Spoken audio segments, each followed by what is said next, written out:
Thank you, ladies and gentlemen. Welcome to the Village of Bartlett Committee of the Whole for December 2nd, 2025. I ask the clerk, please call the roll. Trustee Betterman? Here. DEYNE? Here. GANDSEY? Here. Hopkins? Laporte? Here. Suwanski? Here.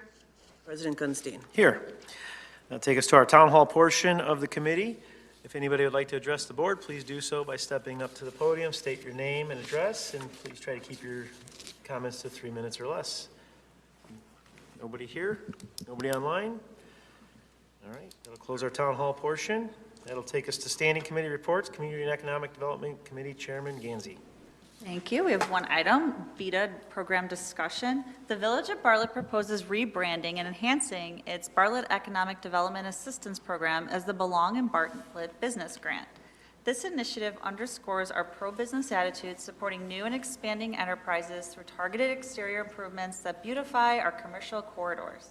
With an annual $250,000 budget, we aim to encourage and support long-term economic vitality, aligning with the strategic plan to attract investment and strengthen existing businesses. Since 2018, BEDA has awarded 21 grants totaling $615,308, spurring $8 million in private investment. Highlights include major renovations like Streets of Bartlett and More Brewing $4 million project. However, program evolution is needed to emphasize community branding and flexibility. Key differences from the former BEDA program include focus shift prioritizes exterior beautification, signage, tuck pointing, over interior build-outs, interior eligibility, limit to life safety essentials like fire suppression. Grant cap and timeline, $50,000 lifetime limit over 4 years, replacing a rigid 2-year reapplication wait, enabling phased support for smaller projects. Matching structure, straight 50-50 match for all awards, eliminating percentage variability, minimum $2,000 project cost yields, at least $1,000 grant. A review process, applications vetted by the new Community and Economic Affairs Commission before Committee of the Whole review, streamlining approvals. This refreshed program invests not just in infrastructure, but in Bartlett's reputation as a welcoming hub where businesses belong and thrive. Staff recommends adoption to capitalize on branding momentum. Any discussion? Turn. Tony, would you like to? No, that's a very good summary of it.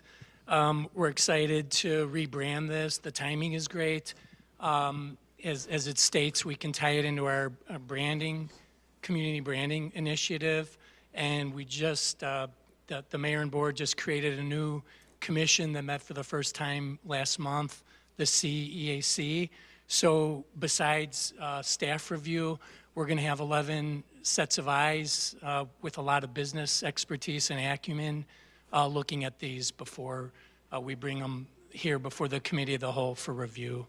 And you see the summary gives a good overview of some of the major changes that are being proposed.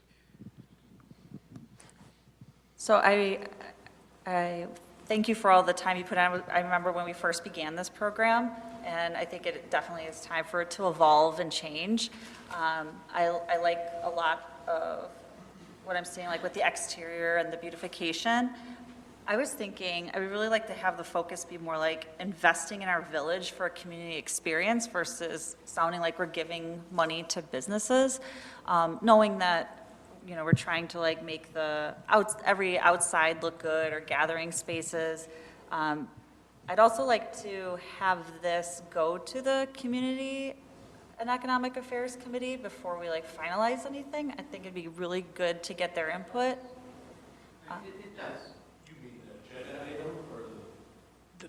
Right, No, the grants I meant like this. or this. Like the changes, right, because I just really would like it to focus, instead of looking like we're just giving money to businesses, like I really like it to focus on like what are we doing so it's enjoyable for the people in our community. And like I do like the landscaping, or if like people want gathering spaces outside, if they're gonna get, or artwork or something, you know, that helps with anything from the exterior, I think would be a great way to focus it. Of course, we can bring that to the CEAC Okay. for further And then discussion. bring it back before committee. Is that what you're saying? After Yeah, it goes to the yeah, agency? I would just like to hear some other input, like give them the background of where we have been. I'm curious to hear, I felt like it worked for a while as business incentive, but I think the reason we're changing this is because it hasn't been as, successful as like a business incentive, is that correct? Like to, like bring people in, like in the last few years, I feel like we haven't had too many. It's slowed down in the last few years. A lot of the older structures and some office spaces were already converted. So a lot of the big projects, Streets of Bartlett, 120 Live. So it did slow down over the past couple of years. So, yeah, so I think it's nice that it's changing, and I think some of the other things that we think about, like we have more of these events, and like, what are the businesses doing to help encourage, people to come into Bartlett and come to the events? And I know someone brought up, like, if they were to put up more Christmas decorations or other holiday decorations, things that we could use with this, that aren't necessarily like just about their business, but about bringing people here and the enjoyment of people in our community. I was reading like in another community, I know some people have done this, but some of their money was going towards creating like the outdoor spaces. I know we just put like the different tables over there, but I like the way that looks. It would be nice, I know we talked about getting those swings that we decided not to get by the runnel, but just different things like that where people can go into a business, enjoy it, and then come and hang out somewhere. Just like to see it have a different focus. I think there's also the opportunity for like multiple businesses that are joining each other to have the opportunity to collaboratively apply, if I'm hearing you correctly, for something of those, to bring more people to either a town or to a business on Route 59. It's not necessarily just downtown, but. Right. Right. I like that too, the collaboration piece. Very good suggestions. We'll bring that to the CEAC for further discussion. So I think when we do bring it to them too, and I can help do this, but set the stage for what it was and what kind of like what we're thinking it could be, so they're thinking in those terms when they're coming up with ideas. Very well. We'll do that. Okay. Okay. So that's going to go to the EDC or The Community and Economic Affairs. Community and Economic Affairs for review, and then it's going to come back to us on a committee so we can discuss what was discussed at that meeting. That's right. Bring some Yeah, of so their that'd be ideas. like, it wouldn't come back to us or till probably like, That committee, so that you can review their input, okay, and then if you want, forward it to board. okay, thank you. Can you give an example of this grant cap and timeline, how that would work as far as phase support for smaller projects? You're referring to the 4-year timeline? Yes. Long time ago, the village had a TIF program for the downtown, and back then it was limited to an amount for every 3 years. That one happened to be $30,000 for every 3 years. So with an overall $50,000 grant going over I use the term rolling period of years. So if somebody applies, for instance, in 2026 and gets a $10,000 grant, that doesn't mean they have to wait more years to apply. It would be capped a total amount within a 4-year time span. As long as the proposed project meets the guidelines going forward. That's correct. I'll give you an example. I would hate for you folks to be hamstringed if, let's say, you were to approve a sign, an exterior sign of, let's say, $4,000, and let's say that restaurant came back a year and a half later and wanted to make a beautiful outdoor space for an eatery or garden dining area. That's an opportunity we'd like for you to examine. So that's the reason for the changes of that. Thank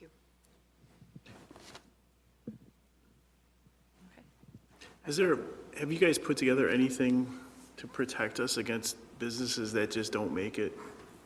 Because if you look at the list of the businesses that were closed, and it's a crapshoot, I understand, but the businesses that have closed, Bartlett Tap, O'Hare's, not yet on the list, but Yummy Pokey, those are pretty significant dollar amounts. There is a clawback provision within the program that Kirk could probably chime in a little better than I can.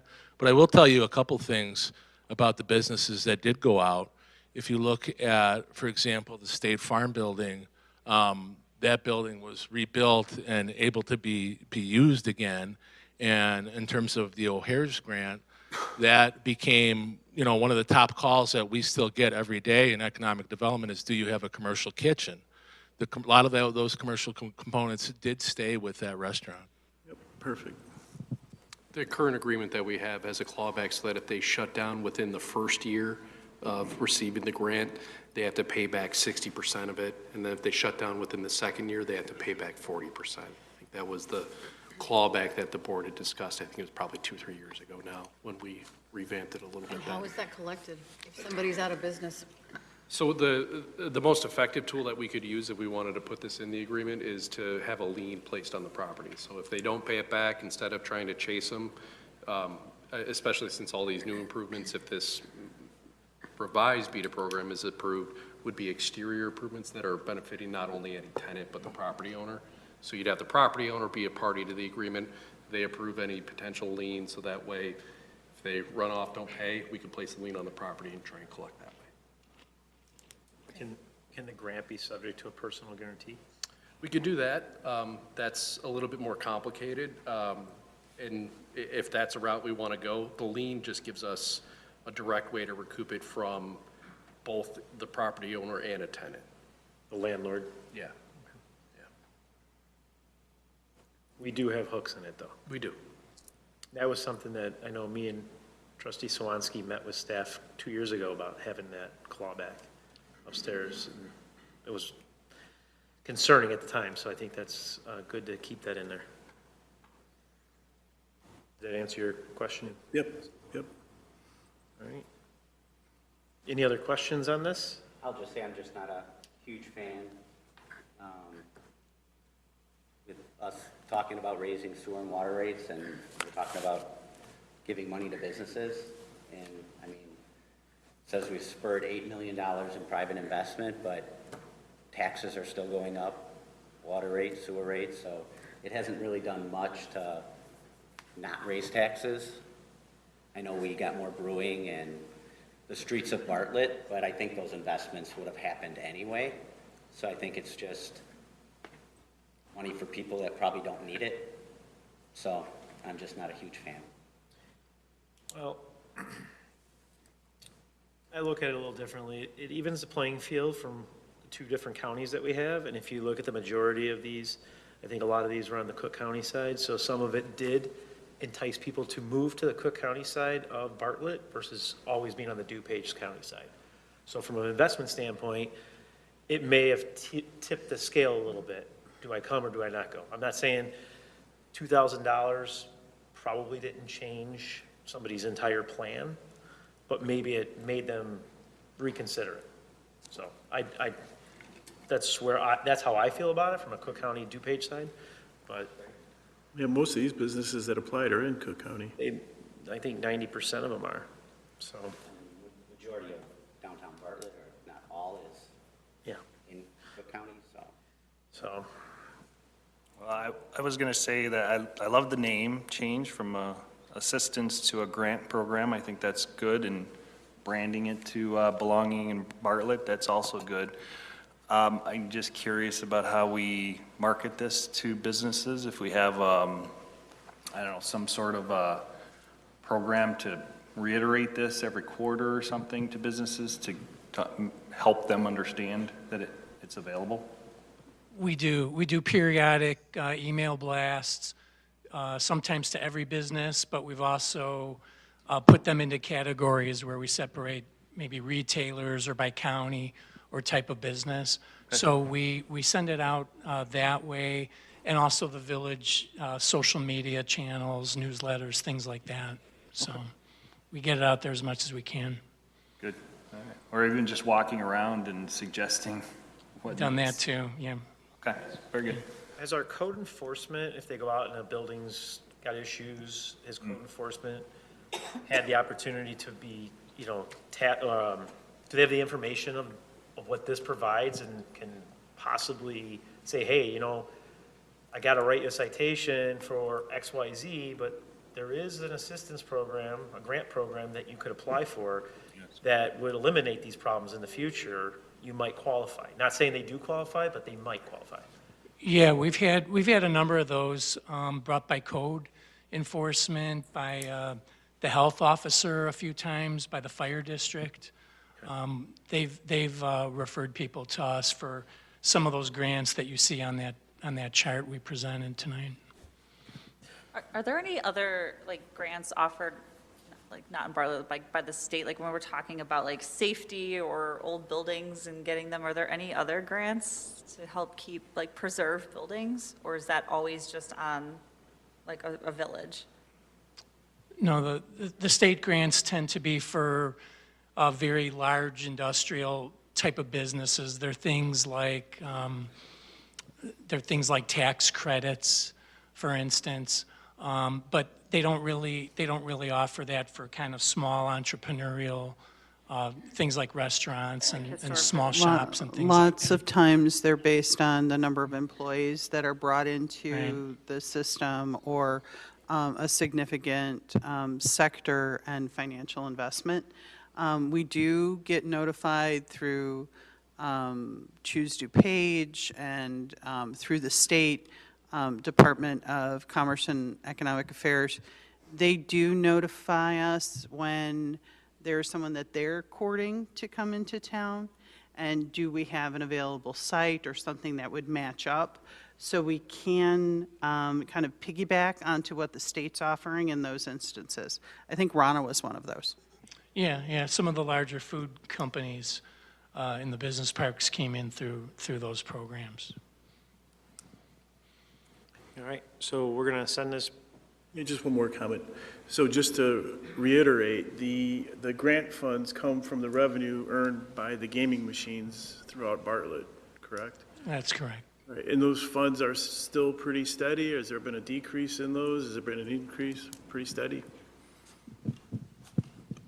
I want to say we, right now, our projected revenue year to year is about 400,000, I think. Yeah, it's about 400,000. Okay. So it's not. It has not gone down, It's not but it physically is coming- starting. The funds aren't physically coming from the taxpayers. Correct. Coming from the losers. The guys that sit in front of the machine too long. All right, so we'll rehash this when it comes back to committee. Very good. Good. Thank you, Chairman Gansey. License and Ordinance Committee, Chairman Bannerman.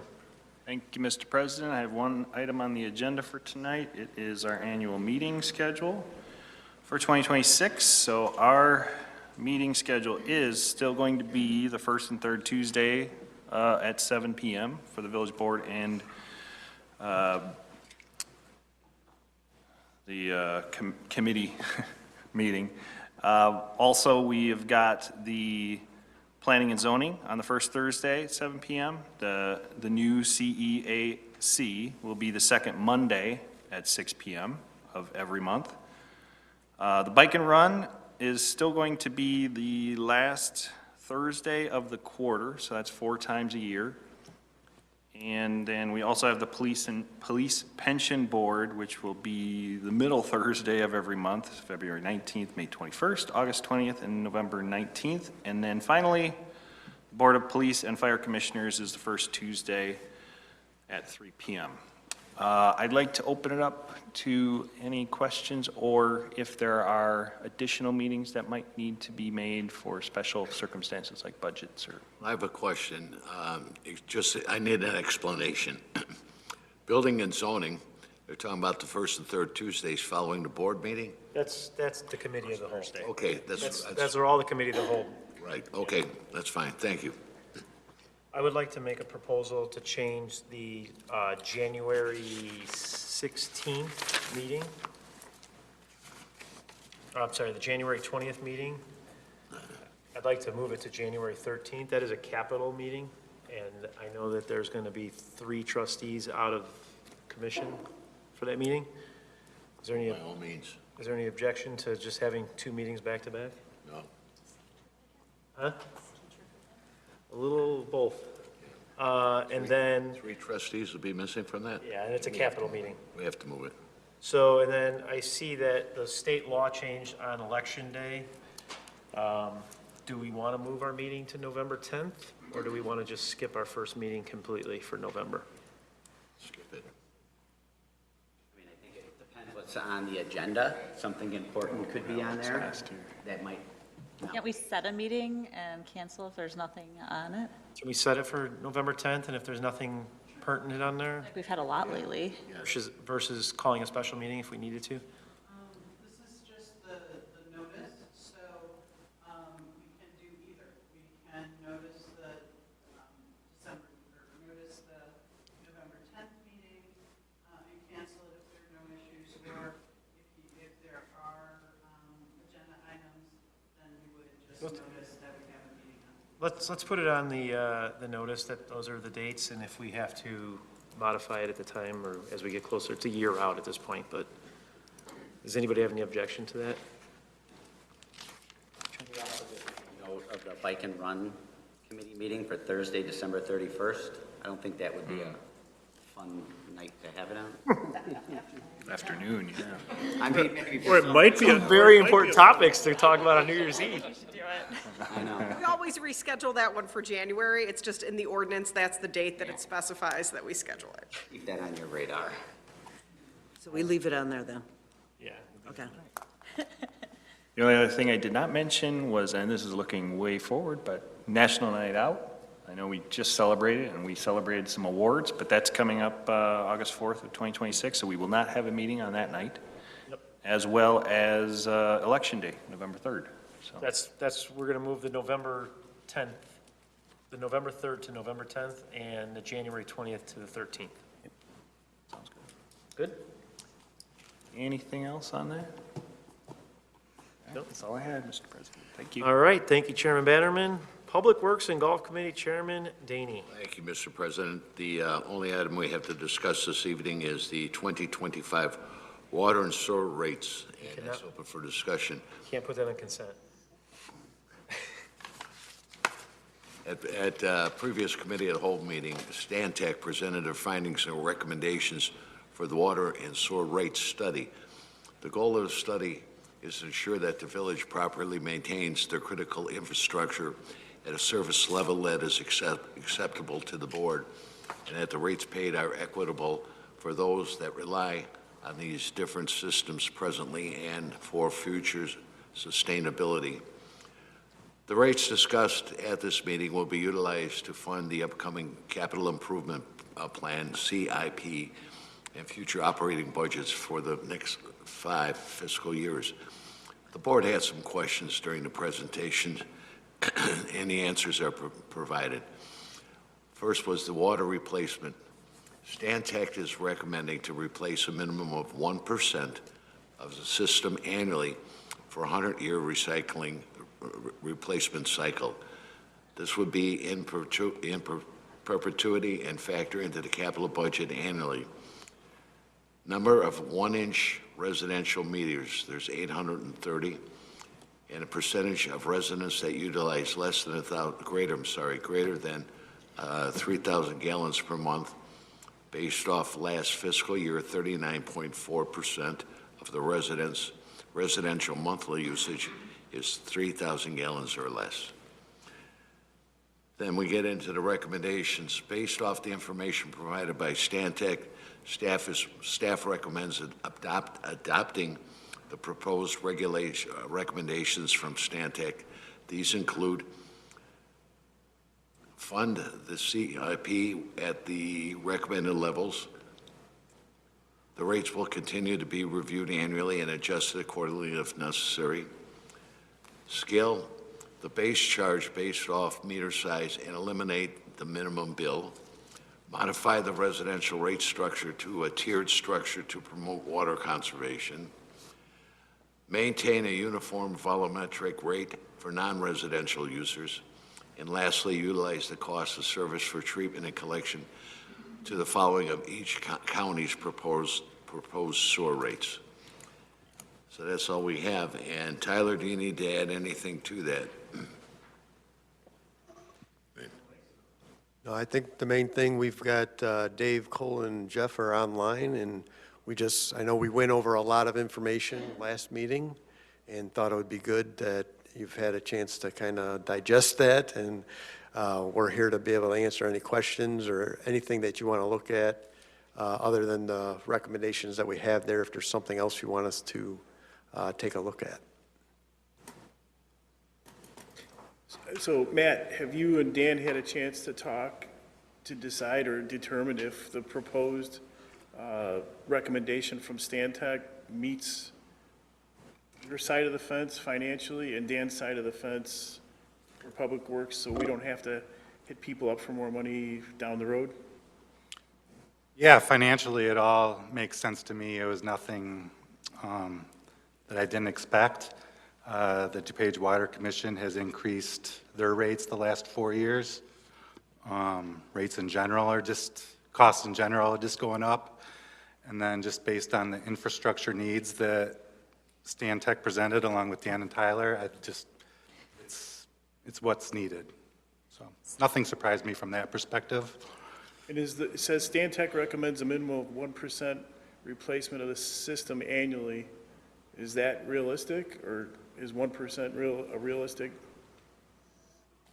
Yeah, so when we've talked about asset management, you look at the life of like a water main and that, this is a 100-year life. Water main doesn't last 100 years, but this is a good number, I think, to put in a budget, and we can make some headway on replacing water mains that we know are getting to that useful life, the end of the useful life, so that we can make an impact and be able to try to stay ahead of, having a lot of water main breaks or anything like that, where your infrastructure starts to fail more frequently. And then Paula sent out an Excel sheet today or this week showing the number of various lines. So financially, that still makes sense? Yeah, it all makes sense to me. I think, yeah, it shows residential, 80% I think of the increase will be $0 to $10. Usage of 2,000 or less, you might even see your bills go down. And yeah, I think it puts more of the burden on, commercial and industrial that have the bigger size water meters that tax our system more, so. Yeah, between the combination of building the rate out of the meter size and use, I think it really reflects the cost of services much closer and really in a fairer way. One thing I did want to mention too, the numbers that were presented, we did have Stantec include $1 million from our capital projects fund. So when they first presented this, we saw increases that were double digits. So we decided to do that to kind of reduce the burden on our residents. So that $1 million comes from capital projects, which is ARPA funds or COVID funds that we had remaining. And that'll get us through for the 5 years? The $1 million, does that get us through for the next 5 years? Or is that? That just helped reduce the increase in the next year or two. That would go to the water fund, correct. So it's in perpetuity, this replacement, correct? Yep. That's correct. We got about 200 miles of water main, so using that 1%, you're looking at 2 miles every year forever. So my concern is that we would be, currently, the way we're set up, we would be hiring somebody in perpetuity, outside contractor. And I think if we're going to do this, I think we should look at training and hiring and making sure that our staff can do it. I know I've talked to you about that. I'd like to know the pros and cons of that, because when you say in perpetuity, I would think that we would have to bid that out every year for a contractor to do. And I think it may be cheaper or less costly to us to do it in-house. That's what I personally think, especially if we're talking in perpetuity. Is that even possible? I've been asking around if there's other communities that do that type of work. The only thing I've heard, there's some communities that do water main work, but it's maybe 500, 1,000 feet. We're talking 10,000 feet every year. I don't know if we would have can we? We could, like you said, we could hire a crew, but just the equipment involved, you'd need the bombers, the excavators, all those type of things. It's something that we will look at. There's not a community around here that I've been able to find that is geared up to do that much water main on an annual basis. I just know that a contractor is going to tack 25 to 30% margins on that. And, it might be in our best interest to look at that as an option, even if it's for a portion of it. And maybe we start out year one, we do a small portion of it, and then by year 2 and 3, we start having the team and the crew and the equipment to do that, especially if we're talking in perpetuity.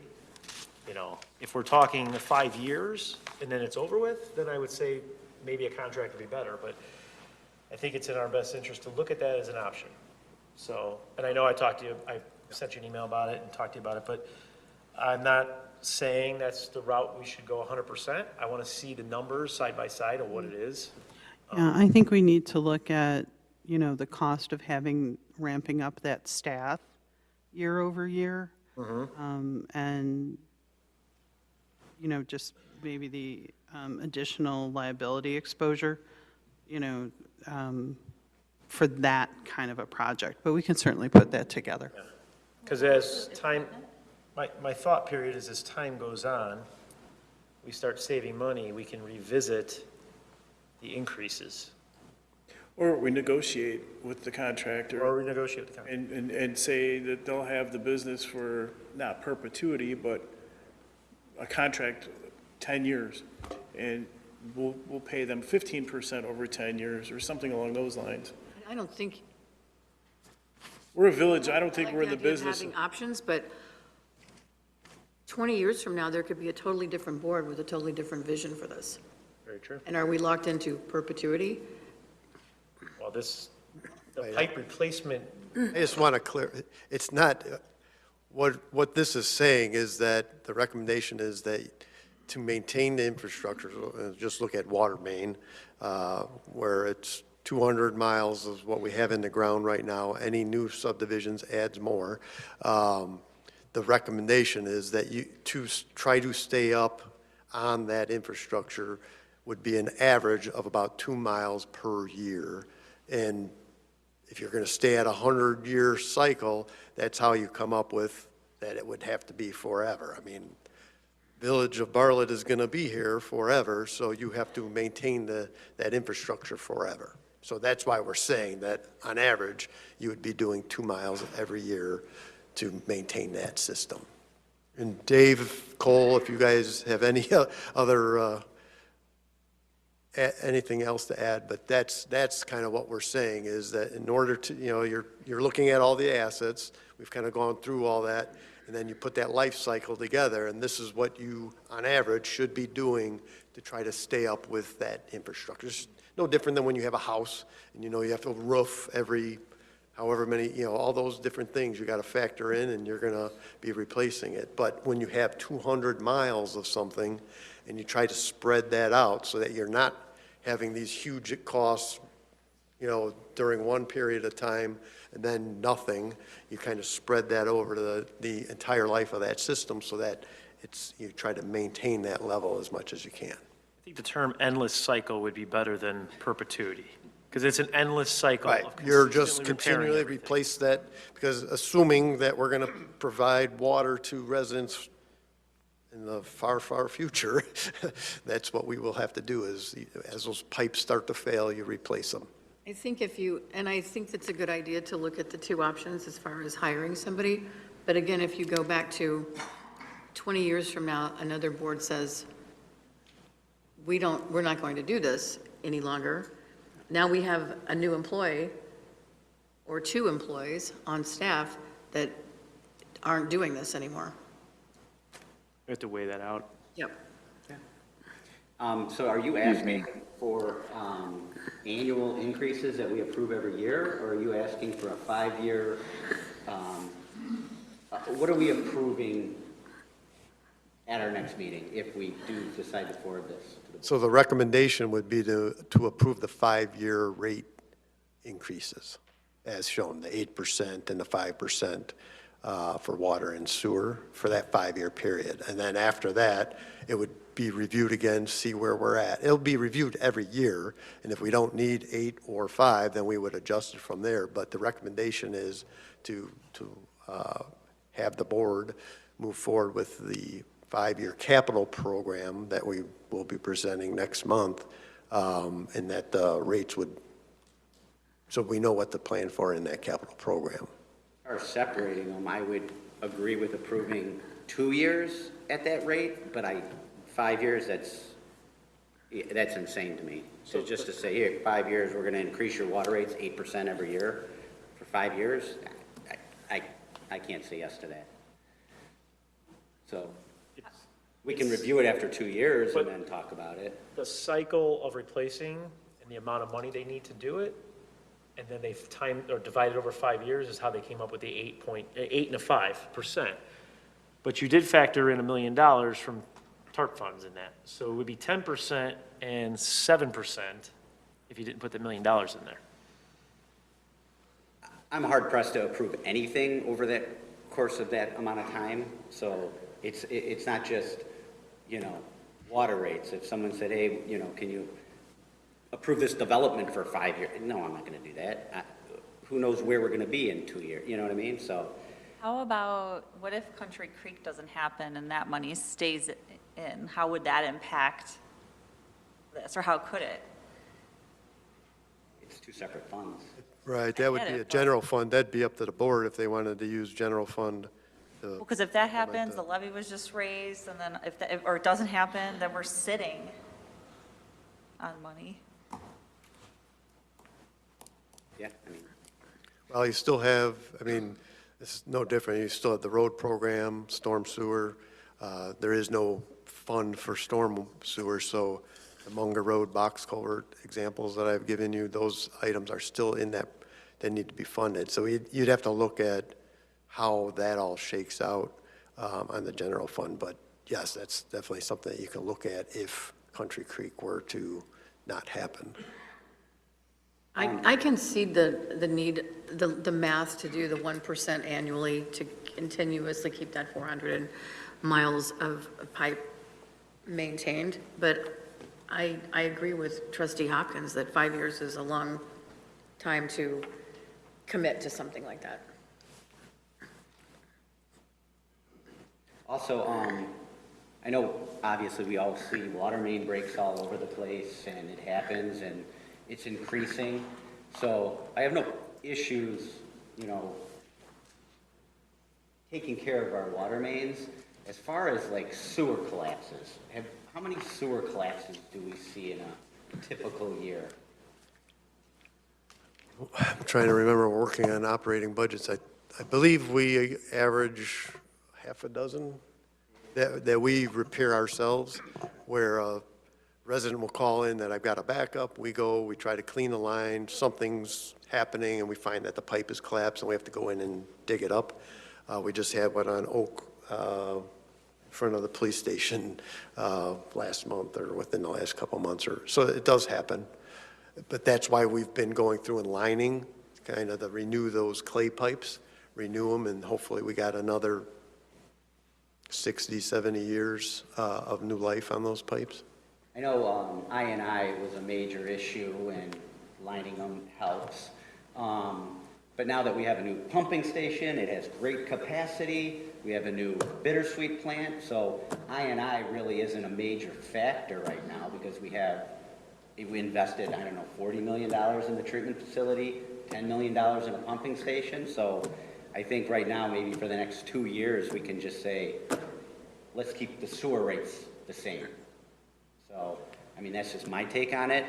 If you would have told me 7 years ago, let's take care of our I&I, and maybe we wouldn't have to put a pumping station in, or bittersweet wouldn't have to be expanded so big, because that's what lining your sewers does. It fixes I&I. So, we'd be sitting in a different place right now. So I think I'm 100% against raising any sewer rates, but water I can I can see. For 2 years. Is your math factored in for 5 and 8? So Everything that Stantec has presented is based on 8% for 5 years and 5% on sewer. But, I mean, that's why we're having a discussion, is where do we want to go with it? As far as the sanitary side of things, the problem with I&I is you can line every sewer and we still have seen infiltration. So it's all the services that we need to get lined and then the illegal connections and that. So that's what makes it complicated. It would be ideal if we can make our sewer system tight, but in reality, you can do all this work and you still get it. So that's why, you end up making improvements for a pump station and treatment plant so that people don't have sewage backing up into their basement. Anyone else? Can we clarify what we're going to be potentially sending to for vote next time? Would it be alternative 2, which is tiered, and not considering alternative 1, which is not tiered? That was only the recommendation, so that's why we want to discuss. Did you guys like alternative 1 better, alternative 2? Dave and Cole can go through those options again. We can, look at that stuff. But that's kind of where we want to get your feedback. If there's another alternative that you'd like us to consider, we can look at that. I will say if you delay doing a rate increase, then that changes, either side, it changes the numbers as far as what we're going to do capital improvement wise and that type of stuff. But those are the things that we can have them then go back and plug in and see what that comes back to. The rates aren't different between the 2 alternatives, though. It's still 5% and 8%? I believe so, yes. Okay.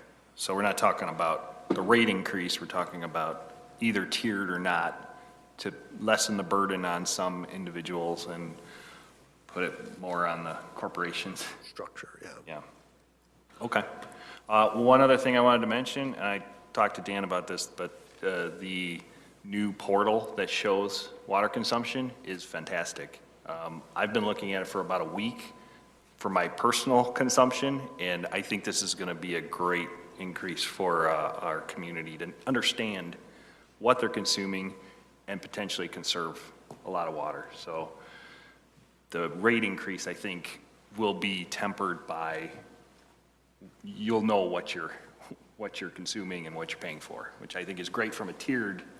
This second alternative seems to be a great way to capture that, so. Are you shutting the shower off on your kids halfway through it? No, Mike, conservation hasn't happened yet, but it might, when you start to tie those two together. Does anybody have any other questions, discussion regarding this? I mean, obviously, you have a hard stance on the sewer rate. I think we can keep the status quo, and then in 2 years, we can evaluate it. I mean, we can evaluate it next year. We can talk about it in 6 months if you want, So, I mean, if we have that big of an issue, we can talk about it. But we just did some major sewer projects. I mean, you're talking combined over $50 million probably. And now you want to raise rates to do a different project? I wouldn't say it's a different project, it's maintenance. Again, it's putting a plan together the rates include the payback of those projects. But again, it's looking at the life of our assets and putting a program that allows us to maintain it. Sewers need to be maintained, pump stations need to be maintained. I&I, if you don't seal it off, you're pumping more and you're treating more, so that costs you more money too. So that's why we have to look at the whole thing as the entire system that we're trying to maintain and try to give you something so that long-term, the village and the residents paying those rates can feel good about, hey, we're maintaining our system moving forward.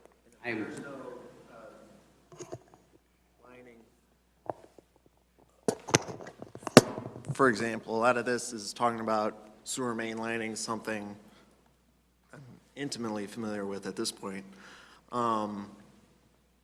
If you don't line, like a clay line, for example, they can crack like that. And then, yeah, you have that leaking, that's extra treatment you're paying for, or it's going to MWRD. They're taking their set limit regardless of whether it's actual Cook County resident, like effluent, or if it's ground and rainwater. They're taking their amount, whatever it is. So we get more bang for our buck as far as from the resident side if we seal those off and we protect the mains, because we can go in, we can clean them out, we can remove roots from the clay source, but unless you seal them off, that groundwater and infiltration is still coming in. So that's why doing those projects and being proactive in that way is still beneficial to everyone in Cook County. Oh, I agree 100%. I just, having a $10 million project that only the Cook County residents are paying for, I have a hard time paying another 5%. So. Also, I mean, Burke Engineering did a whole study about our water transition, and we ended up spending how many, what was the water main project that we had to run to the village of Bartlett? 21 million? 1 million, and then plus the pumping station. I mean, you had all that huge project. Burke Engineering could have said, hey, you also need to take care of your sewers and fill this in of our water lines and stuff like that. I mean, that was never even discussed, that we're so deficient in fixing our infrastructure. Well, the Burke study was to determine where we would purchase water from. If we were going to purchase from the DuPage Water Commission, or if we were going to try and negotiate with Elgin. That was the scope of their study. I completely understand that, but they also did where our rates were going to be. And this greatly changes where our rates are going to be. It doesn't. If you look at the spreadsheet, Cook County is going to go down $2.29 per resident in the first year. If we go with alternate 2, your current bill is $52.28. Under alternate recommended proposal, it'd go down to $49.99 in Cook County. So the average resident's bill will go down. My bill in DuPage County will go down 43 cents. I think for what I'm getting, I think it's worth it. Like I said, So it's not going up. You're saying it's going up. I see it's going down. I see in 2 years, we can review it then. I don't disagree with this. I said in 2 years, we can. Do you agree to do it 8 to 5? I don't agree with raising sewer rates. We can review that in 5 years. That's just my take on it. That's all. So, and we can. So Burke Engineering's study did not take into consideration the maintenance of our village. I think therein lies the problem. That wasn't the scope of their work at that time. So now fast forward 3 years, we asked staff to come up with a long-term plan to make sure that we don't have to continually pull money out of the coffer to repair infrastructure. So we had a smooth, consistent infrastructure repair. So whether that happened with Burke Engineering or not, this water rate increase is to solely maintain our sewer and water over the cycle of 100 years or in perpetuity. So I don't think they would have had that scope of work at the time when, before my time on here. So,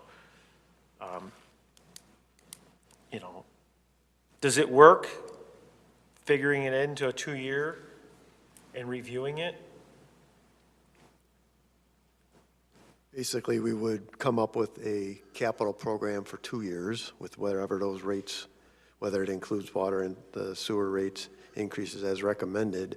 And then the 3 years beyond in the capital program would be, I guess, estimated on something that we don't know what those rates would be. So right now, you're going to build a capital budget to come before us based off a 5-year plan, correct? That was the plan, but if we're only committing to 2 years, then maybe it's just a 2-year capital and then have more of a look ahead of years 3, 4, and 5. I don't know, but that's something that we would have to look at. 5 years. I mean, this is for discussion, so this gives, Because this goes, doesn't have to happen right now, right? Like, we can talk about it more. yeah, and that's what we're doing right now, is just discussing it, so that they know the direction.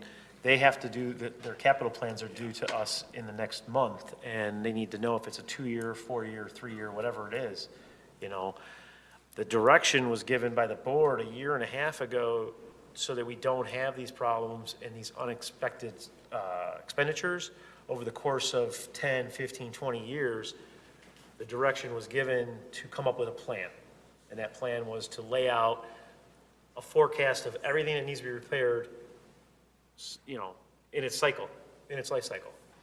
Our assets need to be upgraded, so, you know, if the direction of the board is to give them a 2-year approval with reviewing it in 2 years, or review it next year for the additional 3 years, you know.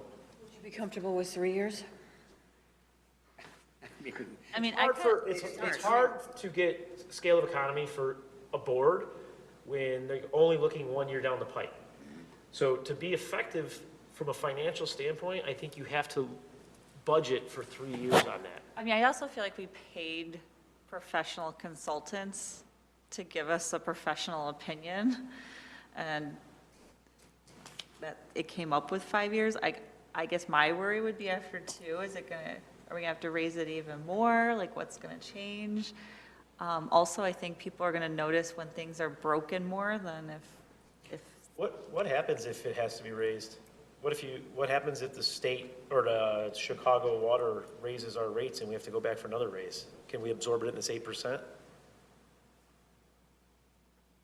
And slow I down? mean, if Chicago were to do some really large increase, we would I think Stantec did factor in. increases, but if it's above that, I think the DuPage Water Commission has agreements with Chicago that limits how large of increases they can have, and I think Dave and Jeff can clarify, but I believe they factored in rate increases from DuPage Water based on past history of what they've been averaging, which is basically a pass-through from Chicago's increase to DuPage Water to its customers. So that's been factored in. If for some reason Chicago said that we have to do a larger increase, I think there'd be, you know, it'd be the DuPage Water agreement that we'd be pushing on at that point. But I just want to, each year we would still come, even if we locked in 2, 3, 5, whatever that number is, we would still come back, do a capital program, present to the board and say, you know, the 5 and 8 for this next year is good. If we were to come in and things were moving along well and we could go lower, then we would go lower. But the plan is that the 8 and 5 would set us up for that 5-year program. We would relook at things at that point and see where we need to go with rates from there. So in order to accommodate a 5-year plan, I'm going to ask you a simple question, is if we took the first year and reduced it from 8 to 5, but stair-stepped up the additional 4 years, does that, I mean, the water rate is eventually going to go up. I'm just trying to accommodate a slower increase, but it would be more steep of an increase. Yeah, if you were to do a lower than 8 and 5 in year 1, in order to make up the difference, you would have to increase. Well, yeah, you'd go to 9, you'd go to 10, you'd have to continually raise for the next 3-4 years. I'm just asking if that makes you more comfortable slowly stair-stepping it after year 1.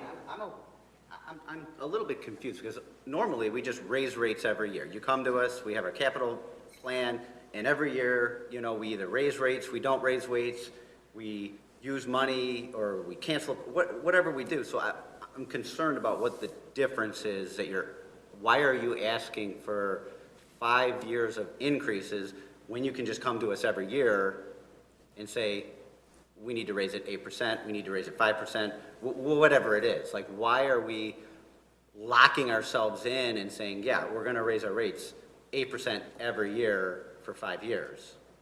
Why don't you just do your capital plan and then we raise our rates? The board asked us to do a rate study to determine what it would take to maintain the infrastructure. We hired Stantec to do that. They came up with the recommendation and put a program together that said 8% and 5% is what we need over the next 5 years to have a capital program to start taking care of our infrastructure. The problem with going back every year is, I think over the last several years, we've had rate increases recommended because DWC gives us a rate increase, but at that time, the board makes a decision to not do a rate increase for whatever reason. So we haven't done those recommendations that we've presented, so we're behind, and that's why we hired Stantec to find out what we should be doing. And they're coming back saying 8 and 5, utilizing some funding to help bring those rates down. We understand, we don't like doing rate increases, but we also know that we have to maintain infrastructure. So we're telling you, this is what we need to maintain that infrastructure. If we do something less, that means we're doing less maintenance on the system. Does the Village of Bartlett still hum along? Yes. It's just, it opens you up for more main breaks, backups, you name it. As we get further and further along, remember I keep talking about that bubble that's coming when we had the main growth, and that main water and sewer gets to its end of life. And that's when you start to see more main breaks, sewer backups, or collapses, whatever. So we're just trying to balance that out now so that we don't have this huge, it'll be more of service delivery. Because if the money stays the same, we can only do so much, but then you start having main break, main break, main break. We average right now around 50 to 60 a year. You could see that number go up much more. So that's kind of what we're trying to prepare you for. And we're just trying to give you an idea of, if we start now, I think we still can catch up and get to that point where we aren't going up on main breaks. Hopefully we could keep it steady or even bring it down. So based on your example here, the $52 that our current bill is, an 8% increase is $4. So it'd be $4, your bill would go up $4 every year. So over the 5 years, you'll go from $52 to $76, if my math is correct. Are you going off of that spreadsheet that? Yeah, I'm looking at the. Yeah, it all depends on how many Excel gallons sheet. you average, but yeah. So it's $4 a month for the next 5 years, increases.